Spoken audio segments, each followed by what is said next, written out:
Welcome to the Thought Leadership Podcast, where we share insights on how you can become the go-to thought leader in your niche. I'm your host, Alejandro Sanoja, founder and personal branding consultant at Latin Empresarios. And today, our guest is Jennifer Jones. Jennifer Jones is a certified integrative executive wellness coach, wellness educator, corporate wellness consultant, speaker, author, and is the owner and founder of Genuine Nutrition, a holistic nutrition and wellness company that utilizes nutrition psychology and behavioral science to help busy men and women transform their relationship with food to transform their lives. She understands the challenges busy professionals often face in stressful environments with limited time and resources to dedicate to their health. As a health and wellness industry expert with over a decade of experience and 100% client success rate, she teaches busy individuals how to eat instead of restricting what they eat so they can develop a healthier relationship with food and their body to successfully lose weight and keep it off without crazy diets or extreme exercise. Through her proven programs, her clients experience a mental and or physical transformation and are equipped with the knowledge, tools, and skill set to make the transformation last a lifetime. She is the creator of the Balanced Eating Blueprint and the author of the 90-Day Intentional and Intuitive Nutrition Guide. Jennifer has worked with major companies such as food giant Cisco, a real estate giant like Keller Williams, and has been repeatedly featured on KPRC TV, Channel 2 in Houston.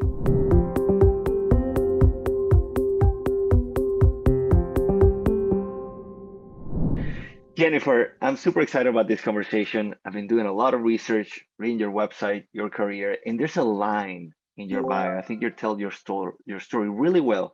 And there's a line that caught my attention. Beast mode Jen to Zen Jen. So I'd like to know what's the difference between both and how did you make that transition? Gosh, that's a loaded question, kind of sort of, because beast mode Jen was all that Jen ever knew. So growing up, being a high performance athlete, my whole life basically, started out cheerleading, then softball, then basketball, and then volleyball. So I played volleyball or basketball all throughout life. Basketball is my number one sport. Summer AAU. So if anybody's familiar with AAU basketball, so I'd be playing my regular season basketball, and then AAU, we'd be traveling all over the South region because I'm from Alabama originally. So we'd be in Tennessee, Florida, just everywhere playing ball. And so, and then I went off to school to play volleyball collegiately for a couple of years. And that's literally all I've known is just being active, and I thought I was going to go to school for basketball, but I went for volleyball. And then after a while, I was just like, you know what? I can't do this anymore. My body needs a break. After playing volleyball for a couple of years, I had left Alabama to move to Miami, and that's a whole story. Lived there for a long time. And then, the athlete in me, after stopped playing volleyball, I still needed a way to compete. And so when I was in Miami, I was going to the gym still to stay active. I was back in school, finishing school rather. And I saw these women at the gym and they had these amazing sculpted bodies. And I was like, I want that. Cause I already kind of had the frame, right? And I was like, I think I could do that, athletic frame. Let's take it up a notch. Let's do some bodybuilding. And it was like a competition, not really it's a competition with myself, really, because I needed a form to compete. And bodybuilding was that avenue for me during that time. And beast mode, if you know anything about bodybuilding, it's beast mode, right? Like you're going to the gym, you're doing 2-a-days, you're working out in the morning, doing fasted cardio, drinking your gallons of water and all of this stuff. And and then I became a personal trainer. And so it was just all of these things that I've known to do my whole life. But then it just didn't make sense to me and my body needed a break. And so I stopped bodybuilding, one, because that sport is very subjective. Like it's like you're winning a trophy, but like who's judging and what are they judging based on? It's like, okay, whatever. So, I didn't feel like, wearing my body down so much to the point for just getting a trophy. I did want to be a sponsored athlete. But I saw the ins and outs and the behind the scenes of that, and that didn't fit well with my my spirit. And so I was like, that's not the route for me. But actually, fun fact, Lee Haney was my mentor. So if anybody knows about bodybuilding and Lee Haney was my mentor back in the day. Shout out Lee. And he's amazing. Like Lee Haney is amazing, great mentor. And he's still doing great.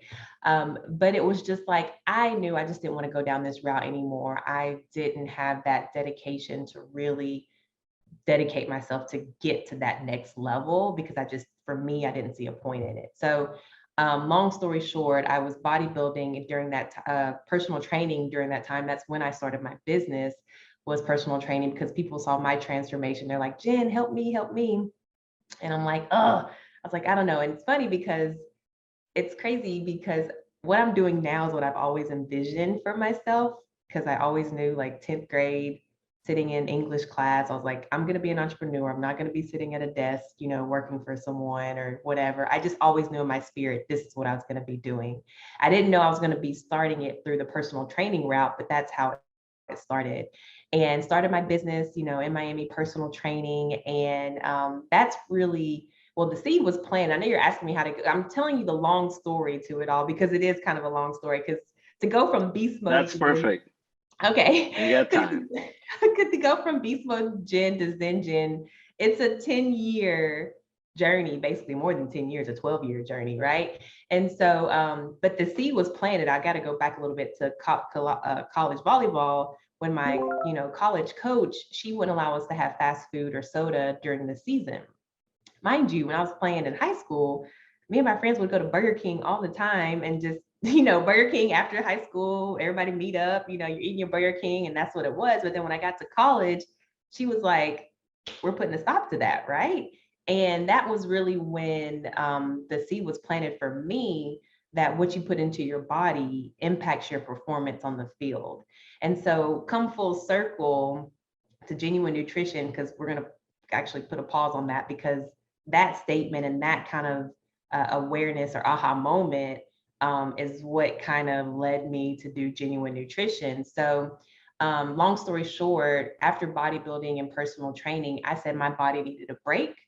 And I figured out that working out was not the answer, because in that break, I took 2 years off from working out. This is me going from working out, 5, 6, 7 days a week, to literally taking 2 years off and not working out consistently, maybe 3 times a week, 1 or 2 times a week. And that's when I started to realize that, working out is not the answer. It's only 5% of the equation. In that time, I also healed myself from debilitating cycles, because I've always had debilitating cycles, menstrual cycles, and I couldn't figure out what it was, because I've always been healthy, right? So I'm healthy, I'm working out. So why am I having debilitating cycles? And then my spirit told me, like, it's something to with your diet. It's something that you're eating. And so I did an elimination diet, took that out, took chicken out.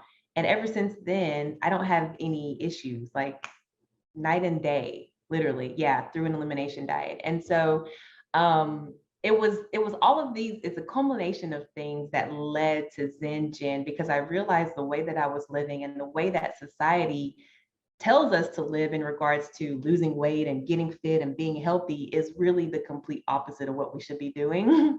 And so once I took that 2 years off, I had another aha moment that, it's really about what you put into your body, and working out is only 5% of the equation, especially me going from a top performing athlete to not working out at all. When you see athletes who, they've been top performing and they gain weight when they're inactive, right?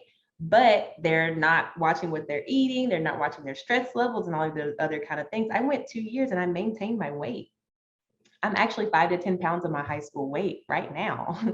So it's literally not diet and exercise. And back to the point where, the aha moment back in college, and that's, with genuine nutrition, I realized it's new. And that's why I rebranded and restructured my business. Let me say that, when I moved here to Houston, because I stopped personal training, because I started, teaching my clients that's more about how you're living versus working out, because working out is the easy part. Everybody can work out. So in that 2 years time, I, like we talked about earlier, went walking in nature, did my yoga, Pilates, been practicing yoga for like 6, 7 years now.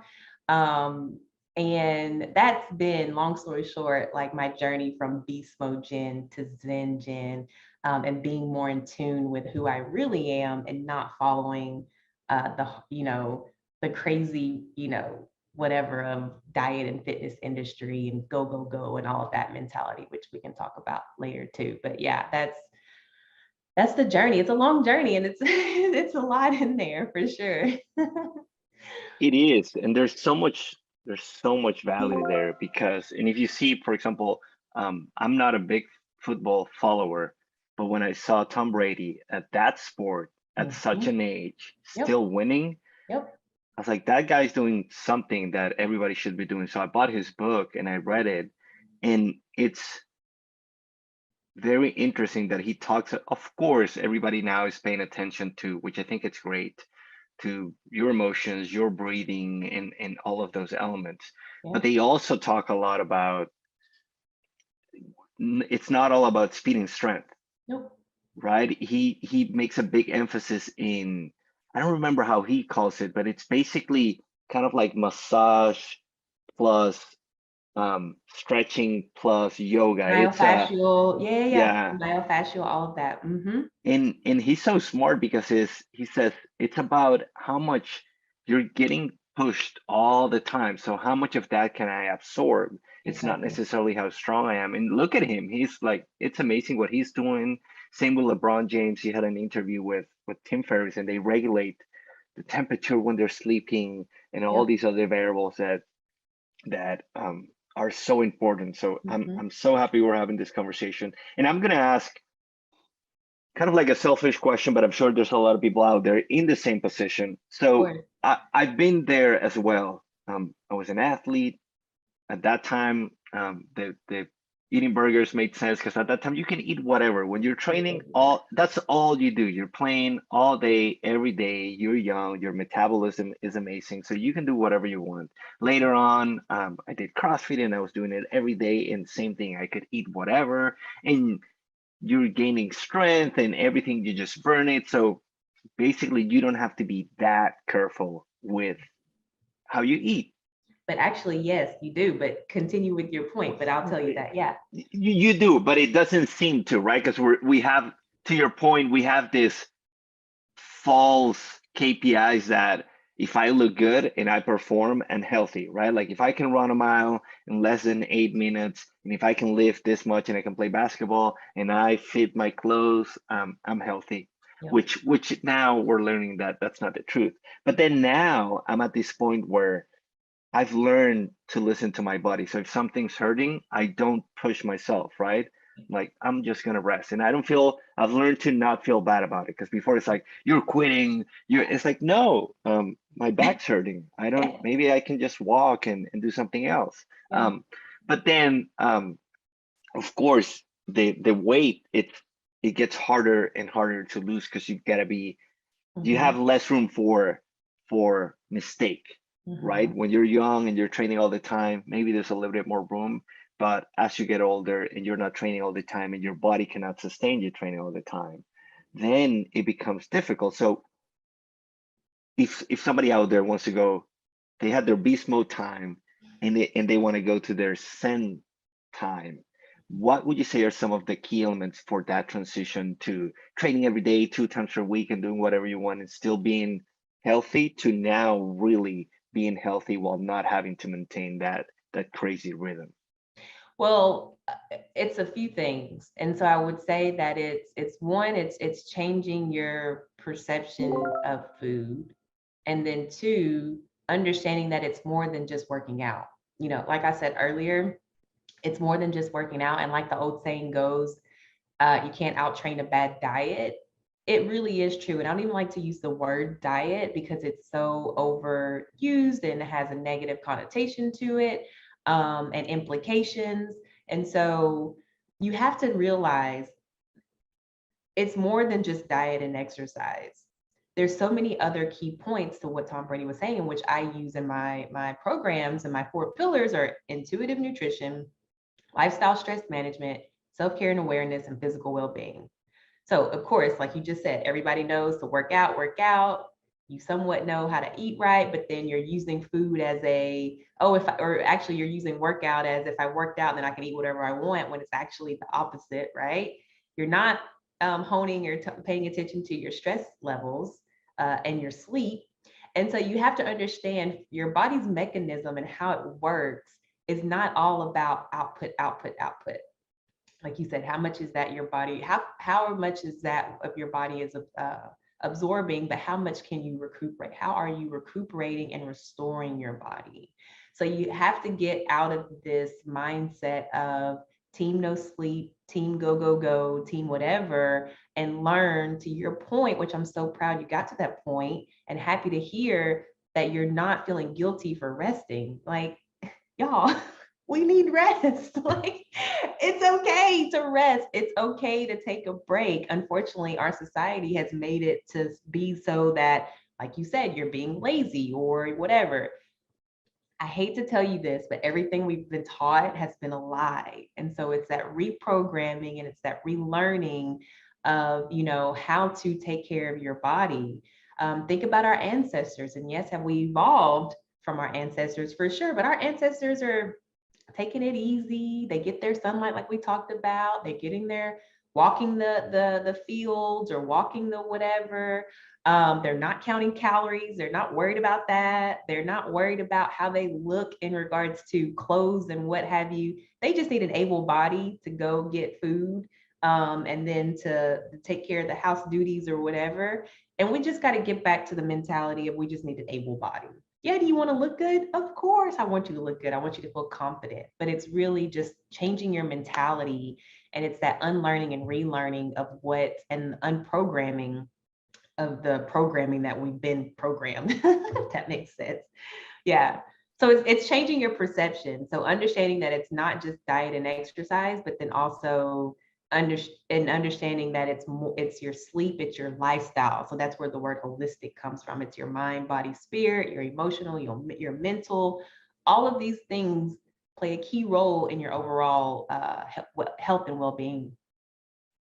Yeah, and I mean, we punish ourselves so much because I think it's important to understand what it takes to get to somewhere, right? Because we have social media and everything, magazines and movies and everything is telling us this is the ideal, but people don't really understand what's behind that, right? Because if you see an athlete or if you see a movie star and you see how they look, you don't really understand everything it takes to look like that, right? Like they probably have the best recovery. Because if you're a regular person, you work out hard and you have to deal with regular life, you're going to be in pain.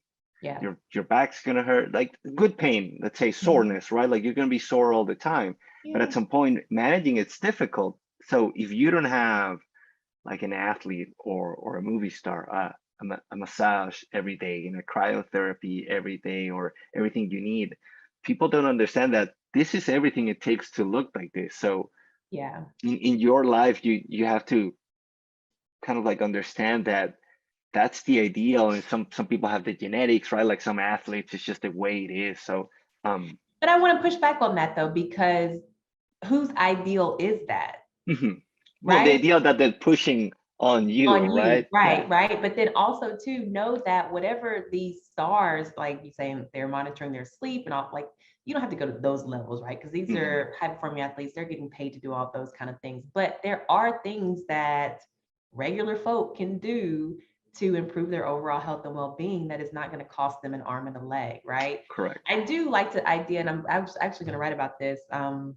I will continue to write about it even after bringing it up now, but it's like rethinking massages and like, those self-care days, because massages, like you need that from sitting at a desk all day, and your pelvic, your tilt and your all of this needs to be released. And so massage is a great way to do that. So it's not necessarily looking at massage as like a luxury.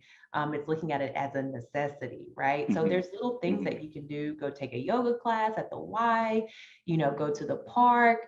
There's so many things that you can do as a regular individual, rather, that's not a celebrity, that you can still invest in yourself, in your health. Yeah. And that's not the ideal. I don't want people to think, and I know you didn't mean that, but I'm just saying, like, Yeah. that's the false idea that we shouldn't be looking up to at all. Yeah, absolutely. Yeah, there's so many ways my family thinks I'm crazy because I have a chest freezer full of ice to do ice baths every day. Yes, yes. And they think like I'm crazy because I That's I put perfect. myself, yeah. No, yeah. Yeah, No. and it's amazing. So I worked out, and we've talked about that. So I was an athlete. I played basketball as well in college and high school. And I remember I had this class where it was physical preparation class called. So they taught you the theory of basic nutrition and heartbeat and the different zones. So it was interesting because the teacher, the professor knew I was part of the basketball team. So he Okay. was going to use me as an example. And he said, oh, regular people are usually between 60 and 80 in resting heartbeat. That's kind of like the normal range. But usually the people who are lower are athletes or people who their heart pumps more blood. Like, for example, if we take Alejandro, he probably should be at 60. And he did the test and I was close to 80. And then I realized that just because of my nature, I'm kind of like an accelerated person, and Mhm. I always had high heartbeat, even in my best when I could run forever and not get tired, and Mhm. probably my heart was working the best. I could never do it. And recently, I've been doing stretching, meditation, ice bath, the Wim Hof breathing method, and you name it, everything related to kind of like that type of mindful living. Yes. And lo and behold, I did a test the other day and it was close to 60. Good. And I'm not doing any crazy high Mhm. intensity, or it's just focusing on the breath and doing the Exactly. act. So I'm just amazed that these tools were out there for that long and people have been pushing their bodies so hard with Yeah. probably without a need to do so. Yeah. Unnecessarily.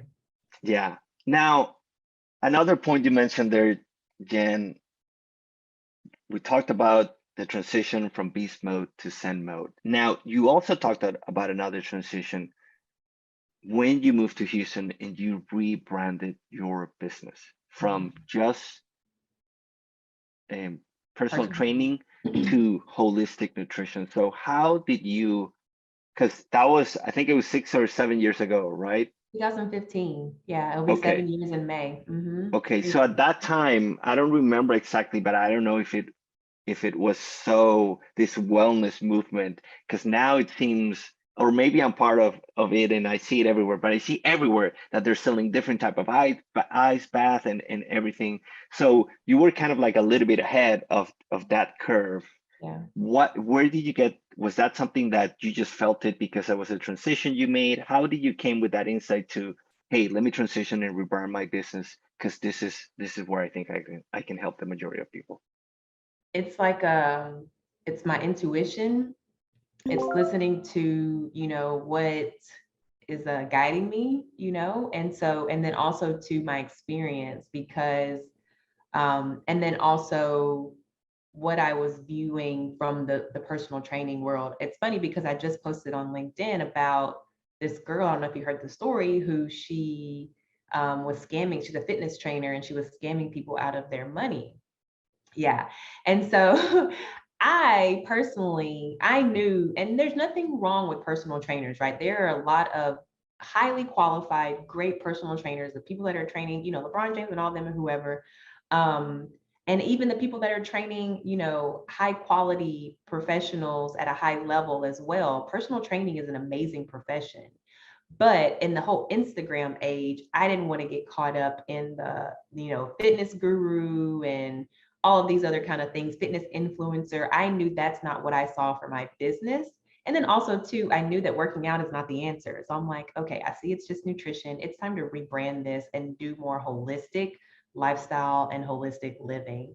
So it was a kind of, again, a culmination of things, because I didn't want to be in that, lumped in that group of personal trainers who are just selling programs, cookie cutter programs, and not giving a high quality, high level, high touch point service. because I have a service industry background too. I minored in hospitality. So I'm really keen on service, being there for my clients, and not just being a fly by night personal trainer or whatever. I knew that genuine nutrition was going to be what it is today, and as it continues to grow. And so it was a bunch of things. So knowing I didn't want to be lumped into that, wanted to be respected in my profession, and then also wanting to help people where it really mattered most, which was the nutrition and lifestyle, and helping them change their perspective and their views when it came to working out and eating right. And has it been easy? No, because I'm going up against, you know, the norm, right? So here's Jen and Genuine Nutrition, who is basically telling you that what you're doing is wrong. Here's a better way. And it's kind of hard to get people to see that. But those who are already on that path and who are ready, they know. And yes, I was, kind of ahead of the curve. And I'm glad that I was ahead of the curve because, it's exploded the wellness space, and I'm glad that it has, but it's also kind of watered down, I think, and it's just too much. And I just want to make sure Genuine Nutrition stays in that place of that's respected and that's known for just quality, amazing service. Yeah, that has a lot to do with it for sure, with the rebrand. So then, because that's an industry that everybody seems to be in it, Yeah. right? Like you have the established brands that have been there for years. Then you have these new brands who are saying that their ingredients are better. Now, like everybody's kind of like trying to get their piece of this market of people trying to get healthy. And of course, you got the pharmaceutical companies also trying to help with whatever they're doing. So everybody wants to be healthy, and everybody is trying to get a piece of their market. How? And then you also have the people on Instagram making noise and showing off their bodies, and that of course it's kind of like flashing lights and gets people attracted to that. And I think all of us at some point in our health journey, we're looking at something like, oh, I want to be I like used that. to do that. I cringed. Even when I did that post, I hated posting selfies like that. And I was like, this is not what I'm doing for my business. I don't like this. Let's not do this. So yeah, I get. So what was your focus, and what would you say if somebody's out there and they also want to help? Hey, I want to help people. I know this is important. I'm kind of like going against the grain. What was your secret to being able to build a business? Because it's new city, right? Like transition, new city. Starting from scratch. I didn't have any clients. I had 0 clients when I moved here. I didn't know anyone when I moved here. So yeah, starting from a literal clean slate. Yeah, 0 clients, not ever been to the city. It was the 3rd largest city at the time. Now we're 4th, but it was the 3rd largest city at that time. And I didn't know what I was doing, but I was just, again, following my spirit. Like whenever you follow your intuition, it's never wrong. Like you cannot not follow your intuition. And when you don't, you regret it, right? So it's following my intuition. And how I was able to, I stood firm in what I believed. So I knew I was going to be going against the grain. And I know that I saw one of your questions there, but we'll talk about that later because I'll save that point for later. But I stood firm on what I was believing and where I was moving my business to, because I remember I had one client, because my office was located out inside of a gym here in Houston, and dealing with personal training clients. And this was such a pivotal point in my business, and love her to death.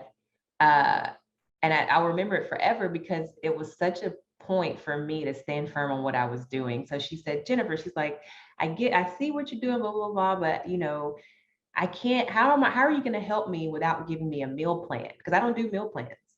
Yeah, I don't do meal plans. Have I done them in the past, or did I do them in the past? Sure. But there's no, you can't meal plans or whatever. So that's a whole other topic for another day. But she's like, how can you help me if you don't give me a meal plan? I need you to tell me what to eat. And I'm like, that's not what I do in this business. Like, we're not focusing just on that. Meal plans don't work. This is why, et cetera, et cetera. And she was so adamant about it. And it was in that point where, or in that point in my life where I was like, I can either give her this meal plan so she can be satisfied, so I can have a client. I needed money at the time, obviously, right? New client, all these things, kind of whatever. Or I could take the chance on myself and stand firm in my new branding, in my new beliefs, in my new knowledge, in my new education on this is how genuine nutrition does it. You can kind of take it or leave it, right? And she took it. Obviously, I didn't say that, but she took it, and she became one of my best clients. And she's like, Jennifer, she's like, and I told her as soon as she started her program, I was like, your body's going to tell you everything that it needs. Just how you said earlier, you started listening to your body. Our bodies speak to us all the time. And she thought that that was foo-foo tree hugger talk. And a lot of people think I am a tree hugger, which I am. I love trees. You should all go hug some trees. I love my yoga and all those kind of things. But 2 months into her program, she was like, Jennifer, she's like, my body's telling me everything that it needs and I can hear it.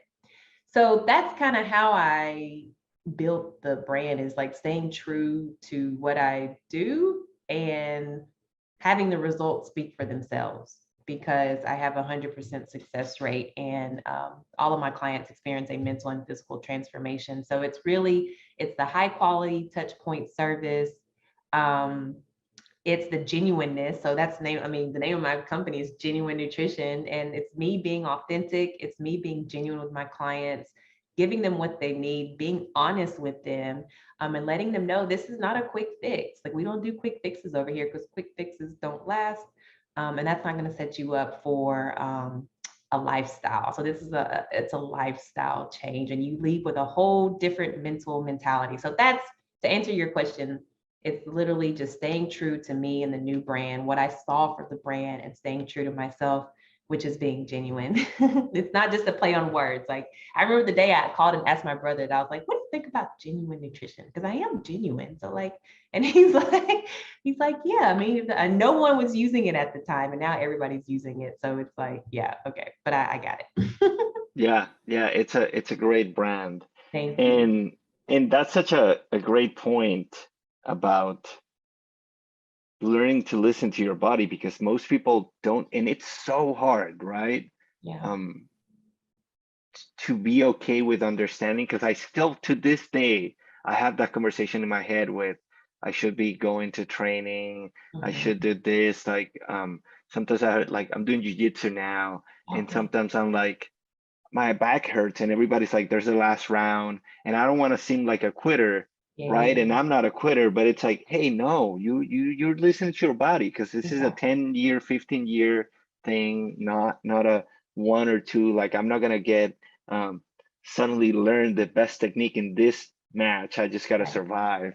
And it's interesting how humans, most of us, we don't understand that, right? Because Warren Buffett has a quote: nobody wants to get rich slowly, but that's the most likely way to get rich. And same with getting healthy, and same with the business, right? And I want to ask you about that, because I know it's true to stay true. It's hard to stay true to yourself when you need the cash flow, right? As your business grows and you have recurring revenue, it's easier to follow your intuition and do what you know works, and say no to people who don't fit with you.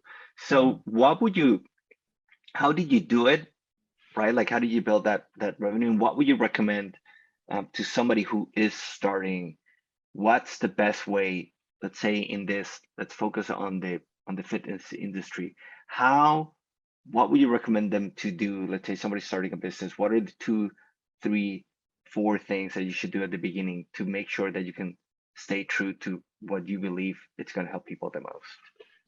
Well, I think it's knowing who you are. Kind of what we talked about earlier. It's knowing who you are, knowing your non-negotiables, what you will and will not do for, your business.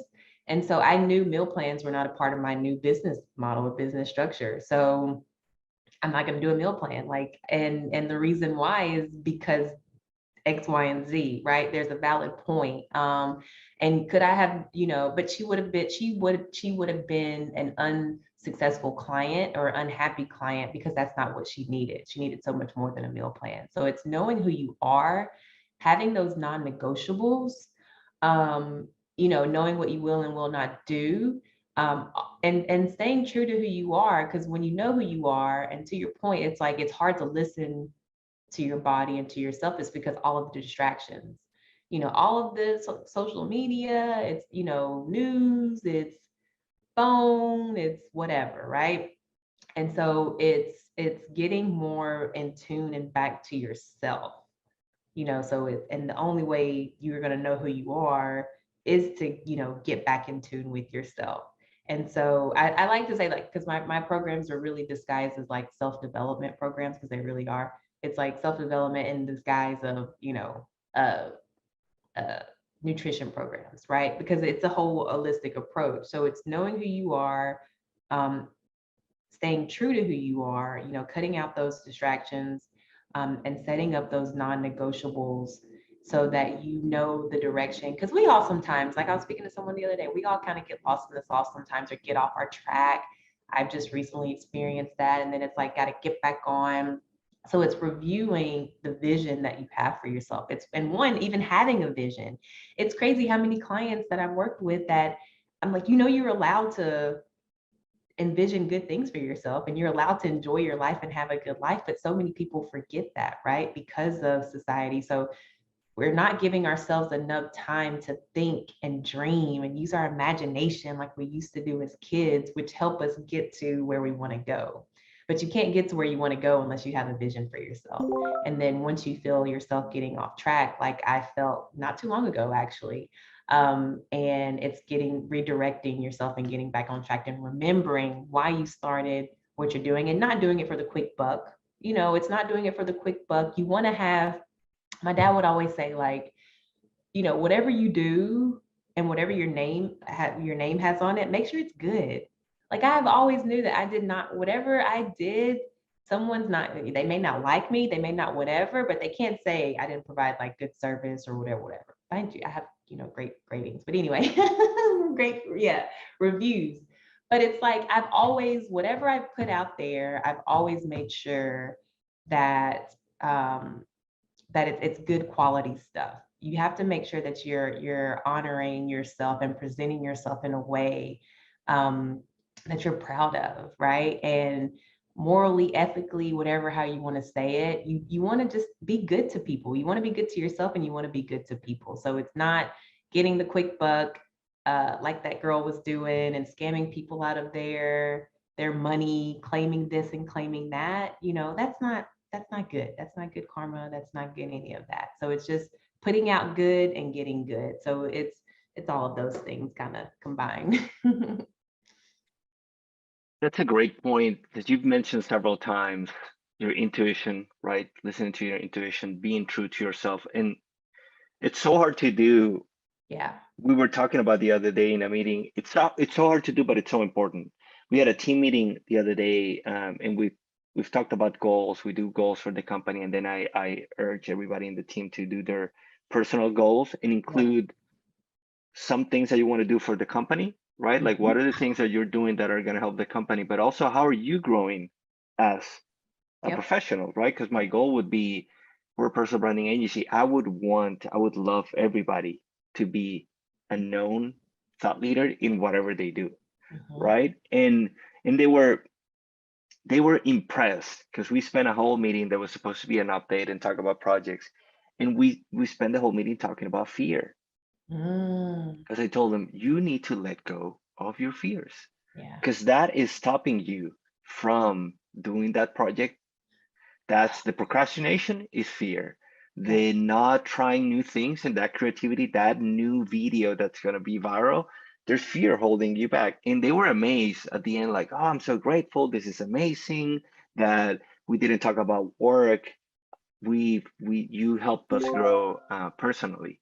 And I was impressed because in my head, well, of course, if I help you grow as a person, the business is going to grow. To me, it made so much sense to work on all these what would be peripheral things instead of just talking like, you need to do this design. How is this video coming up? It's like, hey, let's let go of fear. And we did. I recommended this is the tree hugging portion of the podcast, but I recommended the Sedona method because I think it's amazing to work on those letting go questions. But do you, when you work with people to help them listen, you mentioned that client listening to their body and paying attention to what the body wants, you have to get rid of all that noise. Do you have any specific exercises that you recommend to people, any books, any resources for people to get in touch with their intuition? Yeah, so a lot of it is it's journaling. It's because it's asking the questions, right? And people feel like journaling is a waste of time, but it's really not, because it's having that conversation with yourself when you may not can have it with someone else. And when you leave space for the answer to come, it's going to come. So it's journaling, first asking the question, and then allowing space for to receive the answer, right?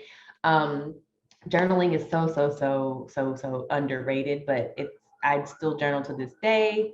Sorry for the sirens. I still journal to this day, and it's such a cathartic experience and getting things out, right? Instead of bottling things in. Also, I really recommend, like, media detoxes. I don't watch TV. I don't have cable. I have my Hulu, but I really watch the Golden Girls. That's it. That's my favorite show. R.I.P. Betty, the last one. But a media detox. I haven't watched the news in years. Don't watch it. Don't recommend it. It's all negativity. Your social media, limit that as well. If you're a business owner, definitely. I mean, I know you have to use it. I limit my time on social media, even as a business owner, until I can have someone, come in and to manage that. But media detox is so important, because you're having this dopamine, cycle that's running, and then you're on this roller coaster of high and low emotions, and that really does take you away from like homeostasis, which is your body's equilibrium, right? And so when you're always up and down and you're allowing outside sources to control your emotions, that's when you don't have any control. So it's really about controlling your emotions through meditation. I shared with a friend the other day, and just talking about how meditation is not just sitting down, with your eyes closed. There's so many different forms of meditation. There's walking, sitting, sound, so many different forms of meditation. And it's really about getting out ahead of the situation. And so it's being still and being mindful enough so you can get out ahead of it. So it's not just sitting down and with your eyes closed and alming or anything like that. It's so powerful, because again, that allows less distractions for you to allow, whatever higher power you claim or want to be in touch with, to connect with you and speak with you. That's how you get, to listening to your intuition and stuff like that. So it's an important piece that us as Western society has, shoved under the rug. But now they're finally coming out to realize that, all of these, practices that the ancient Egyptians did, and just the ancients in general, there's validity to it. Like, there's no need for science, like, just do it, right? And so I feel like it's good for the people that like to see the science of it, but it works. And it is a very important, because at the end of the day, we're all part of nature. Like, Mother Nature is just amazing. She's beautiful. When she's good, we're good. She grows our food for us, and all of the reproduce all of these things. And so it's just getting back to nature, which in return is helping you get back to self. So it's media detox, journaling, meditation, getting out in nature. All of those things are going to help you connect with yourself on a deeper level. Yeah, and it's so true, that point about the intuition also of what you should do. You mentioned the Egyptians and Eastern civilizations that knew what to do, right? And now we're having science prove some of the things that were said thousands of years ago, and they were so confident in it without the proof, right? Like, probably what you're saying, they listened to the intuition, their body, and they just felt so good that they understood that that is exactly what they needed to do. And it's just now that science is catching up to. One of those examples is, I think, Leonardo da Vinci was able to figure out how the heart worked just from observation and in going through some iteration. And recently, I think in 2005, they were able to put like a little camera, and they understood that he actually, at that point, just by thinking and drawing and Yeah. iterating, he figured it out just Oh, by wow. looking at water. Yeah, it's amazing. So, in just like that, there's so many other elements. I know that Wim Hof, um, he's now into the research, um, going through some research to help spread it, because there's a lot of people that they need the research and they need the science, and it's like, okay, here it is. Yeah. But he's able, right, like monks, that the monks Mhm. that are able to slow down their Right. hearts and their need Right. of oxygen, and people wouldn't believe it, but he was able to demonstrate, for example, how he's able to, just by thinking, warming up one part of his body, Yep. and that's how he's able to meet the code. So yeah, We are powerful beings. it is, We are it's true. so powerful, and everything in our society is meant to stunt that Hmm. power, right? Hmm. And so you just have to get back in touch with it. That's all, because we are so powerful, so powerful. Yeah, it's beautiful. Hmm. It Hmm. really is. So I think the same happens in business, right? Like, you are at a point where your business, you have great clients, you have a great brand. How do you balance?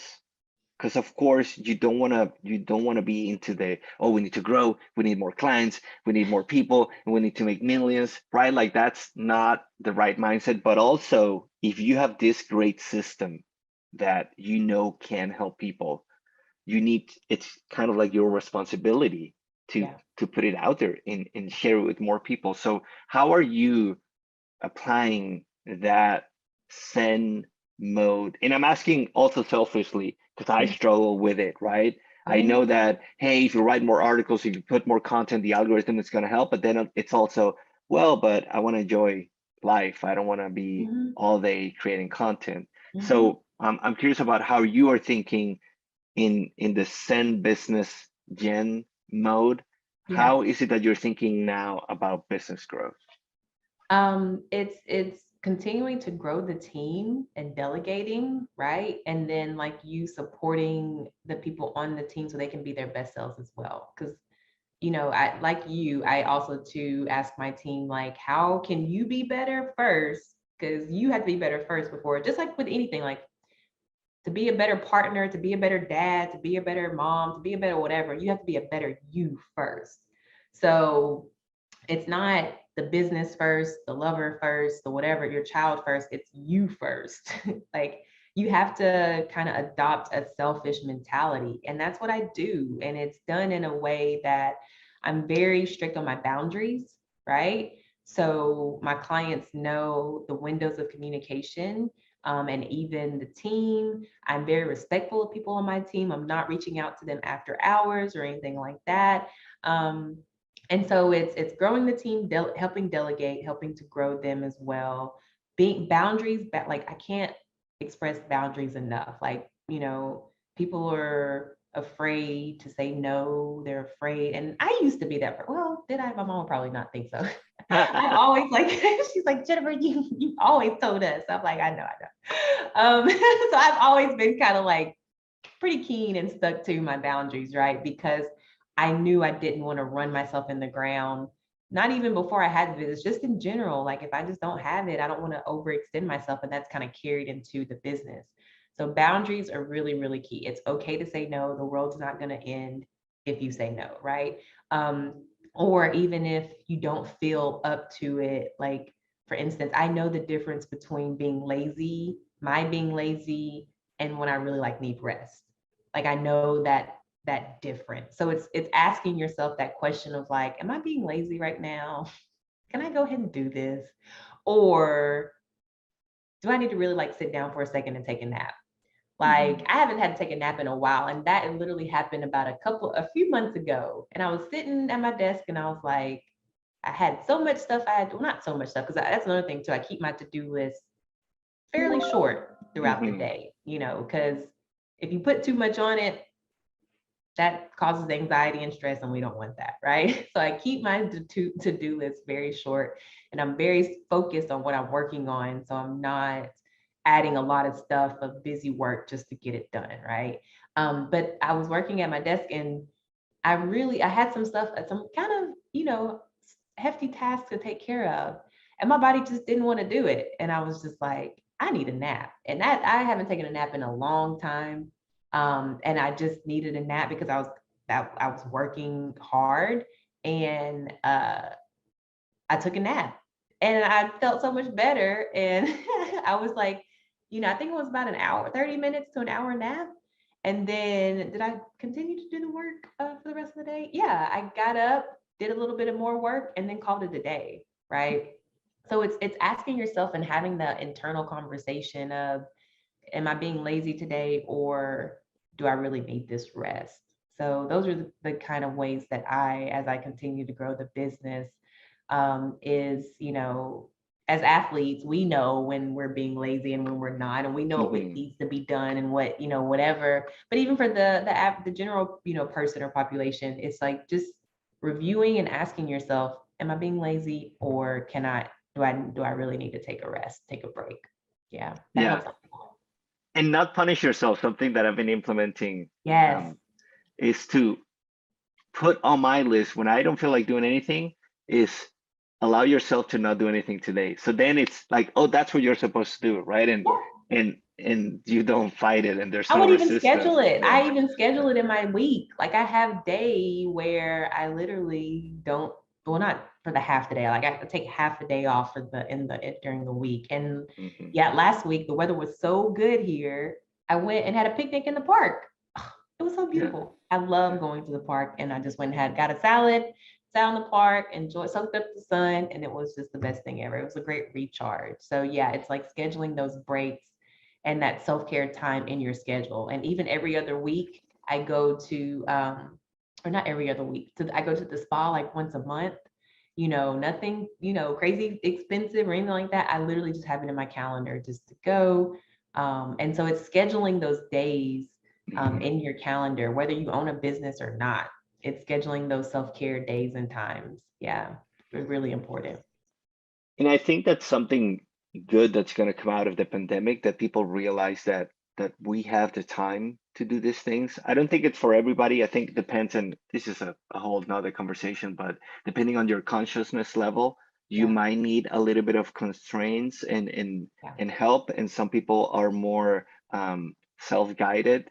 So I think once you let go of the fears, once you let go of the pride and those emotions that don't help you, you come to a point where you can really understand that it's okay to work a little bit and spend time with your family, go to the vet, then take a nap in the middle of the day, then work a little bit more. If you're too tired, maybe you don't work at all, and the next day maybe you'll be more productive. I think a lot of people realize that they had the fear that if they asked for it, they would be let go.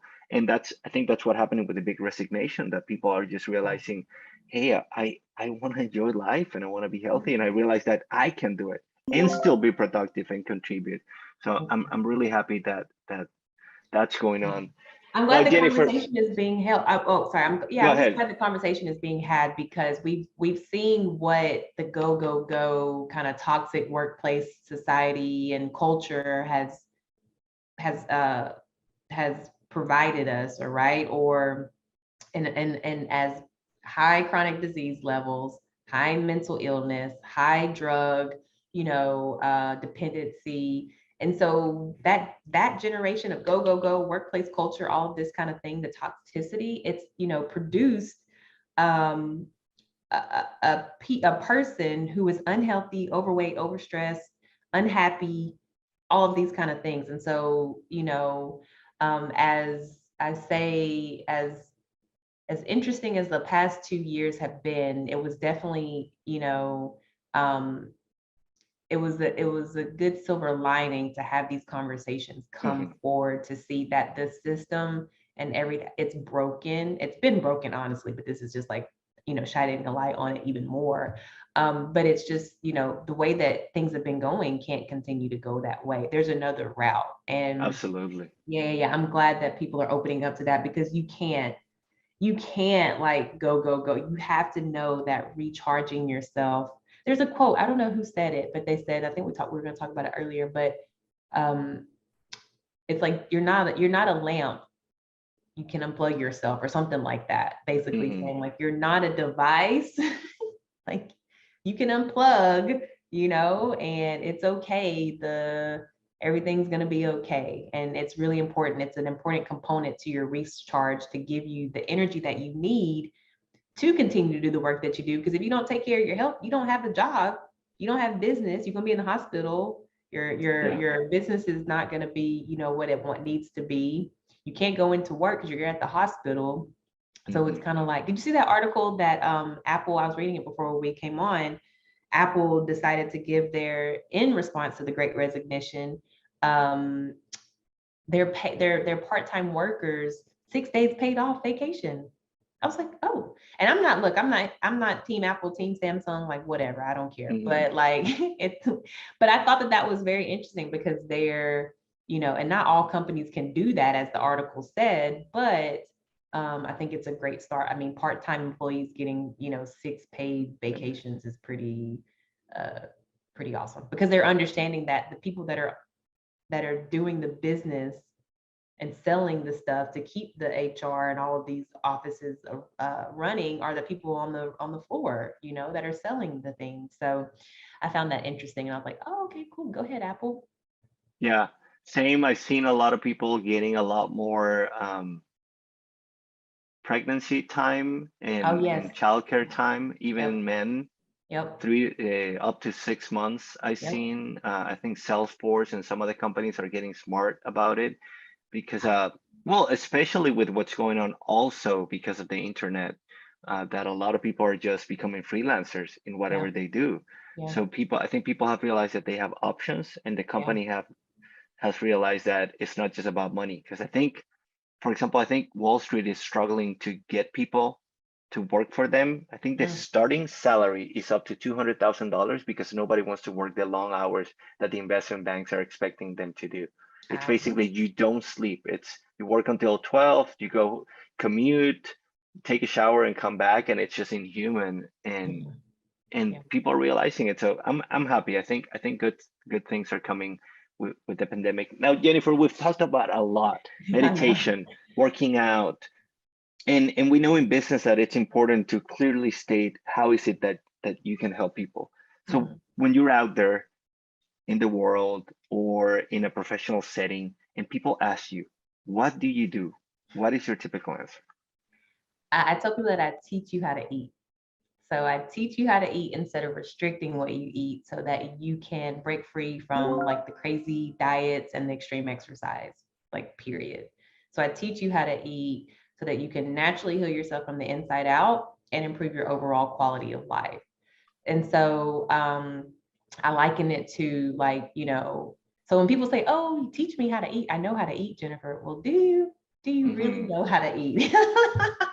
I don't think you do, because if you did, you probably wouldn't be in the predicament that you're in now, right? And so I'm reprogramming and giving you new ways of looking at food, and teaching you how to fuel your body for the results that you want, basically. And so whether that's prevent or manage chronic disease, lose or maintain your weight, stabilize your hormones, all of those kind of things. And even men too, because I have male clients as well. Hormones and metabolism, all of that is very important. So it's giving you a new foundation, and I liken it to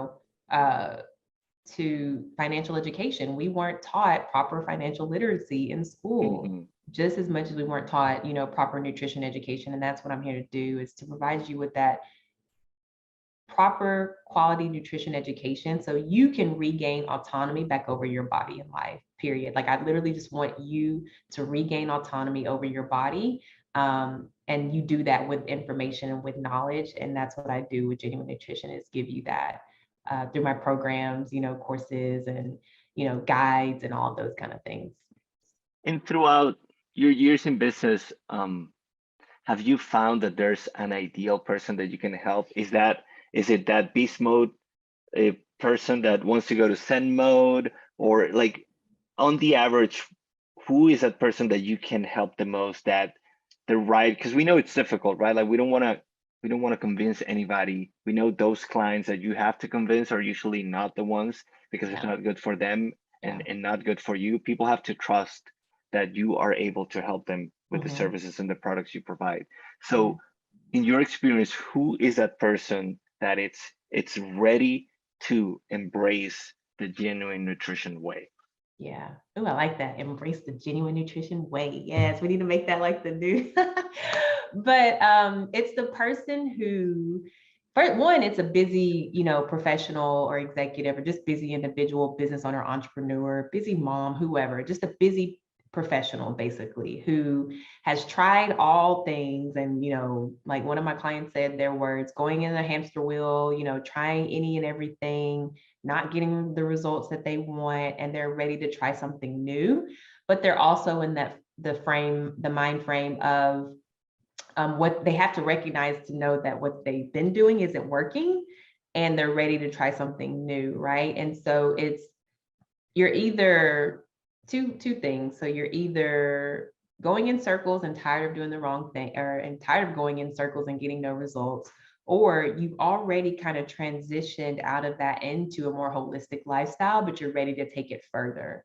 So those are the two different clients of mine who they experience, they're stressed, they have anxiety, they have, negative relationships with food, they don't know how to eat, stress management, time management. And like I said, it's really like a self-development program in the guise of nutrition, because nutrition is just one of the pillars of my holistic, my 4 pillars of holistic health. So you're either, like I said, tired of going in circles, or you kind of know what you're doing, but you need a little bit more expert, advice, strategies, tips, and all of those kind of things that really point you in the right direction, because there's more subtlety to it than just, again, eating right and working out. There's so many different key variables could be why you're not losing weight or getting the results. Is it a hormone imbalance? Is it a nutrition deficiency? Is it, stress? Is it sleep? Is it all of these, different variables where an expert like myself can come in and guide you in the right direction? I mean, could you Google some stuff? Sure, but not really. Like, why do that? You might as well, expert advice, trim down the process so you're not having to keep going in circles, and this will really streamline it and lead you in the right direction. So I love what I do. It really is a passion. It's a purpose of mine, and really giving people their power. I just love it. And seeing people transform right in front of my eyes. It truly is, like, I love what I do. Like, say for instance, you were a client of mine and it would be, old Alejandro, which you're already in good shape right now, but it'd be old, Alejandro versus new Alejandro. You'll be a whole new person. And I just love to see that transformation in my clients, because it's not like any other program out there. I have to admit that. And, like you said, like, it's not bragging, like with one of your last guests, he's like, it ain't bragging if you've done it, right? And I love that. Or not, busy, that quote. But it's a unique program, and it really, I just love just seeing people transform right in front of my eyes. And so I just love it. And I would love to just help. And that's the goal, is to help as many people as I can, with it, and touch as many people as I can to train. Because everybody has the power. I'm just helping you remember your power and bring it back up so that you can heal your body from the inside out. Yeah. Right. Listening to our intuition. So important. Yes. Jennifer, I feel we could talk for hours, and I had so many more questions. I wanted to talk about Peloton and Oh, tonal and what's going on, because I don't know exactly what's going on there, oh but I have gosh. so many questions. Yeah. Maybe we'll have to do a round 2. I want to be Yes. mindful of the time. Yeah. But is there anything else, anything you would like to share with the audience? Any resources, anything, any parting words before we close the episode? Well, I would say, like, I remember, because I had the books on hand just in case you did ask. And I remember you said, like, feel the fear, you were telling your team. And I don't know if you told them about the book from Susan Jeffries, Feel the Fear and Do It Anyway. That's an Wow. amazing book. Yeah. If you haven't read that book, like, this is when I first started my journey, long time ago. I read this book a long time ago. It's such an amazing book. Feel the fear and do it anyway, because everybody has fear. Everybody has fear. So it's about how you, I don't even want to say conquer it. It's about how you face it. Yeah, because I don't care who you are, you have fear. The Rock has fear. Everybody has fear before you're doing something, and it's just how you manage that. And I would say just don't underestimate yourself, right? Like so many people don't value themselves, don't find themselves worthy. And that's, why some people use food as a coping mechanism or use any other kind of device as a coping mechanism, right? And so it's really remembering who you are or were before, society deemed who you were, and getting back to that. And one of my mottos and taglines is love yourself to better health. And it's really true. It's like loving yourself enough to be good to yourself so that you can be healthy. Yeah, because I use this example. Let's close off with this. I use the example all the time when I'm talking. So I always tell people, I'm like, okay, let's say you are a foreign vehicle of your choice. Let's say you're a Ferrari, because I use Ferrari all the time. And if anybody's ever heard me talk, yes, you're going to hear this example again because I use it all the time. Say you're a Ferrari. Do people who own Ferraris, do they put regular unleaded gas in their car? No. Exactly. So I want you to think of yourself as whatever foreign, hot, luxury vehicle that you want, and start because everybody takes care of their car, their shoes, their house, all of these things more than they take care of themselves, right? So love yourself to better health is not just a tagline, it's a mantra. Like, you really need to love yourself to better health and think about yourself as a Ferrari, because people that own those do not put regular unleaded gas in there. They put premium quality gas in there because they know it helps the performance of the vehicle. And while, we may not be playing sports anymore, we're playing the game of life. And so just like my client or my volleyball coach said, it affects your performance on the field or on the court or whatever, you're still playing the game of life. So whatever you put in your body is going to affect that. Yeah. So, and that's why you have all of these athletes who have their chefs and have their whatever. Yes, it's a luxury, but it's also a necessity. You got to put good into your body. Yeah. And it starts with your mindset of knowing that this is your vehicle, this is your temple. How are you going to take care of it? And so I'm just here to help remind you that you're worthy and you need love, and your body needs love, and you can do that through proper nutrition and lifestyle habits. I think that is a great closing message. I have more questions that prompted more questions, but okay, we'll close it up for now. Thank you very much, Jennifer, for the time. Maybe there'll be a part 2. And for everybody out there listening, thank you very much. We'll see you in the next episode. Thank you for having me.